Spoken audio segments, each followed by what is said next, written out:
உட்காந்துக்கே இருக்கான். அங்க வந்தா சாப்பிட்டு போயிடுறது அவ்வளவுதான். இல்ல சார், இப்ப இது ஆக்சுவல் நம்ம மார்னிங் உங்களோட ஸ்ட்ராட்டஜியோட இதுதான் இது. அதாவது இதுக்கு எங்கெங்கெல்லாம் பிளே ஆகுது இது உங்களுக்கு ஸ்டேடர்ல போட்டீங்க, இது எப்படி பிளே ஆகுதுன்னு தெரிஞ்சுக்கிறதுக்கு.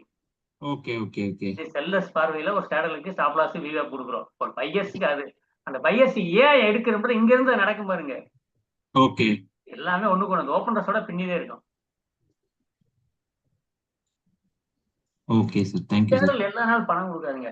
ஸ்டாங்ல போட்டீங்கன்னா நீ தப்பிக்கலாம். இப்ப இதுலயே போய் அதுதான் சார் கேட்டேன் நானு. இது பெட்டர் ஃபார் ஸ்ட்ராடலா ஸ்ட்ராங்லா சார்? என்ன ஸ்ட்ராடல் கண்டிப்பா கொஞ்சம் நல்லா இருக்கும், கொஞ்சம் தப்பிக்கலாம், ப்ராஃபிட் கம்மியா இருக்கு. இப்ப 24 கிளியர் கொடுத்துட்டு ஒரு 800 புட்டும் 200 காலும் 24 800 புட்டு ஸ்டாடல் மாத்திங்க.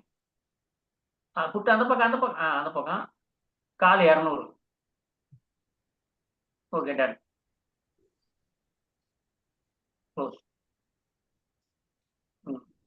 இன்ட்ராடேக்கு மாத்திக்க. இன்னும் க்ளோஸ் கொடுக்கல மாத்தி. போயிடுச்சுன்னு நினைக்கிறேன். இல்ல இது கரெக்டா இருக்கு. வந்துச்சு. பாத்தீங்களா 2 மணி நேரத்துல ட்ரை பண்ணிருக்கேன் சின்ன சின்ன ஸ்டாப் லாஸ். ஆமா சார். ஆனா ஒரு ஸ்டேஜ்ல நல்லா டிகே விட்டு 90 இருந்து 70 பேர் வந்து சரிங்களா.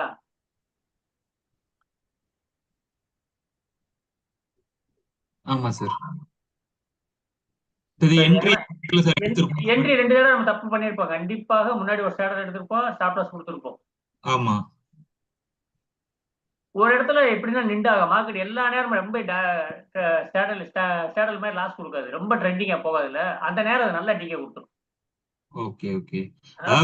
அவரேஜா அந்த மொமெண்ட் மிஸ் ஆகும்ல சார். 9:30 to 10:15 கொஞ்ச நேரம் வெயிட் பண்ணீங்கன்னா தெரியும். அது ரொம்ப சிம்பிளா பாக்கணும். விக்ஸ் இது காலைல ஓபன் ஆன விக்ஸ் வந்து அதே இடத்துல இருக்கு, பெருசா மூவ் ஆகாம.